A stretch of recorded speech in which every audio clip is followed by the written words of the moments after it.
Good evening everyone, I hope you all are doing great. आज का जो video है ये है TY BCom टैक्स। ये वाला सब्जेक्ट ये टॉपिक सारे MCom हो या MBA या BAF BBA BMS सबके लिए कॉमन है। तो this is not only BCom, it's all but also for other courses also. तो ये चैप्टर का नाम है स्कोप ऑफ टोटल इनकम, जिसमें से 15 मार्क्स का आपको एग्जाम में शॉर्ट 1 क्वेश्चन आएगा। एंड ट्रस्ट में ये काफ़ी इजी चैप्टर है, आप इजीली इसमें 15 मार्क्स स्कोर कर सकते हो। मैंने बहुत ही इजी वे में इसको एक्सप्लेन किया है यहाँ पे।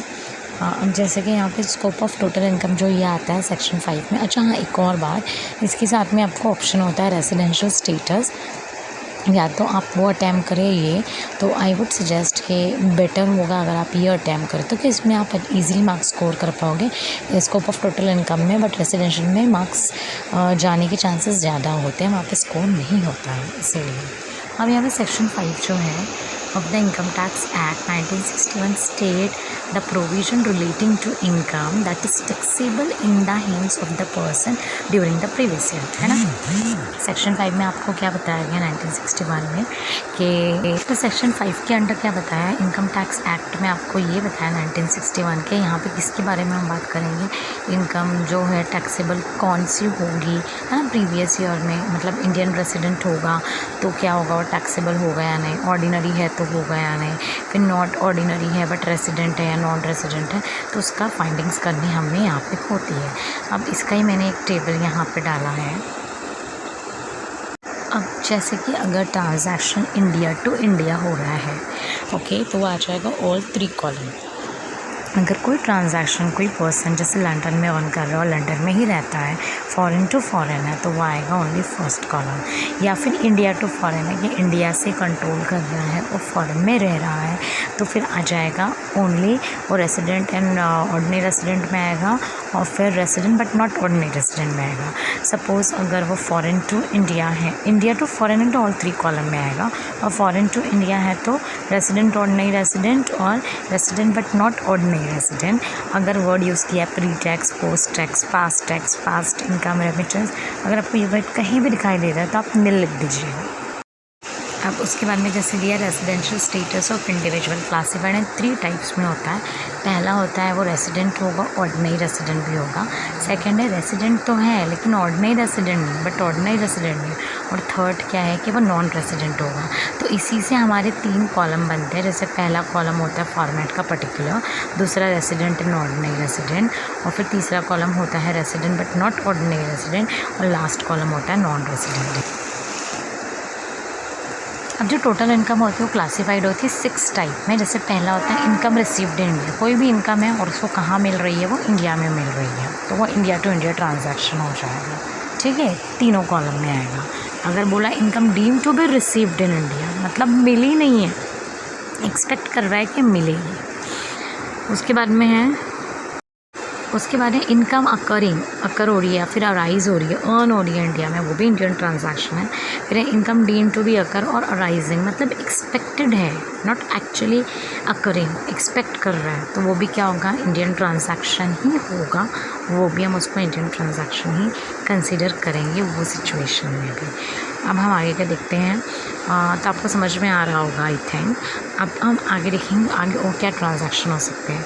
जैसे कि income accrued arise received outside India with Indian, है ना, इंडियन पर्सन है बट आउटसाइड इंडिया में मिल रहा है, तो वो क्या हो गया, फॉरेन टू इंडिया हो गया, तो वो 2 ही कॉलम में आएगा, resident ordinary resident, resident but not ordinary resident.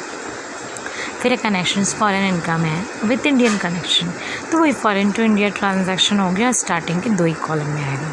फिर income accrued arise received outside India without Indian, मतलब इंडिया में कुछ है ही नहीं उसका, तो फॉरेन टू फॉरेन है, तो सिर्फ और सिर्फ फर्स्ट कॉलम में आएगा, that is resident and ordinary resident.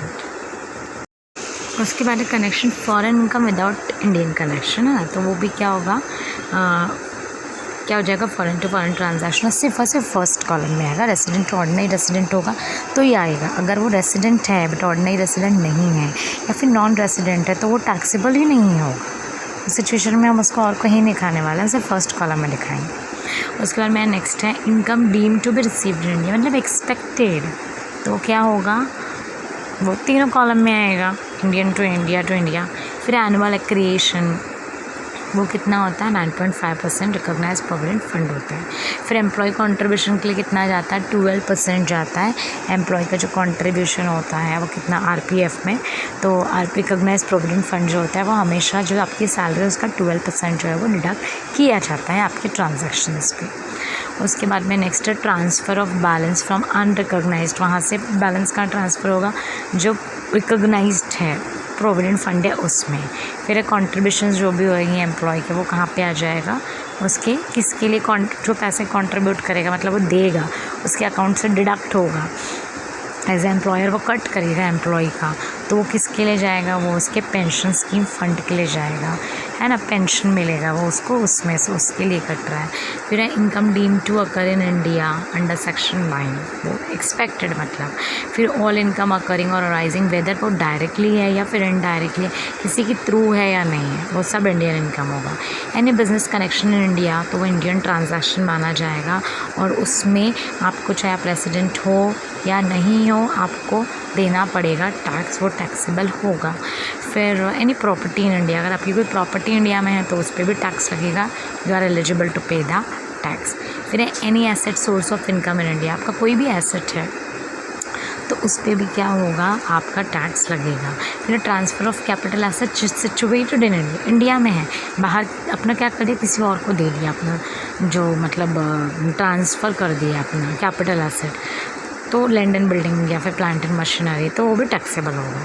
फिर इनकम अंडर हेड सैलरी आ रहा है या फिर deemed occur arise in India if it is payable for the service rendered किया है आउटसाइड इंडिया, वही सिचुएशन में ये टैक्सेबल होगा, अदरवाइज टैक्सेबल नहीं होगा।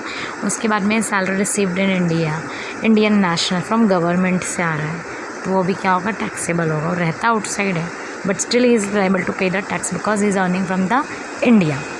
तो इंडिया टू इंडिया ट्रांजैक्शन होगा और ये तीनों भी कॉलम में हम शो करेंगे। तीनों मतलब रेसिडेंट ऑर्डिनरी रेसिडेंट भी, रेसिडेंट नॉट ऑर्डिनरी रेसिडेंट भी, और resident but not ordinary resident भी, एंड नॉन रेसिडेंट भी। फिर इंडियन एम्बेसडर है जो बाहर के लिए वर्क कर रहा है तो वो भी टैक्सेबल होगा। फिर इंडियन डिप्लोमेट्स है फॉरेन कंट्री में, तो इंडियन डिप्लोमेट्स है ना, तो वो क्या होगा इंडिया टू फॉरेन मतलब ऑल 3 कॉलम। फिर any dividend paid by an Indian company outside, तो वो भी होगा। अब देखो मैंने यहाँ पे फिर फॉर्मेट बनाया वापस उसको अच्छे से एक्सप्लेन किया है। तो जैसे कि इनकम रिसीव्ड इन इंडिया, अगर बोल रहा है कि कुछ भी इनकम आपको इंडिया में मिल रही है तो भाई इंडिया जो है वो इतना दयावान नहीं है कि आपको वो फ्री में छोड़ देगा, आपको टैक्स तो देना ही पड़ेगा, चाहे आप रेसिडेंट हो या नहीं हो, या फिर आप ऑर्डिनरी रेसिडेंट हो या ऑर्डिनरी नहीं हो, तो तीनों देखो रेसिडेंट ऑर्डिनरी रेसिडेंट में भी आपको देना है, resident but ordinary non resident में भी देना है और नॉन रेसिडेंट में भी देना है। उसके बाद में income deem to be received in India, मतलब एक्सपेक्टेड, मिला नहीं है, मिल। अब आप बोलोगे यार मुझे तो मिला नहीं है, अभी तो मिला भी नहीं है, पता नहीं मिलेगा या नहीं, बट आपको टैक्स पे करना होगा वेदर यू रिसीव्ड और not, you are going to receive no in future but you have to pay the tax. फिर है income accrued arise in India, कोई भी इनकम, जैसे कि आप एग्रीकल्चर फार्म बेच रहे हो, उसका जो प्रोडक्शन है वो, तो यस कल्टिवेशन करके तो आपको तीनों में टैक्सेबल होगा।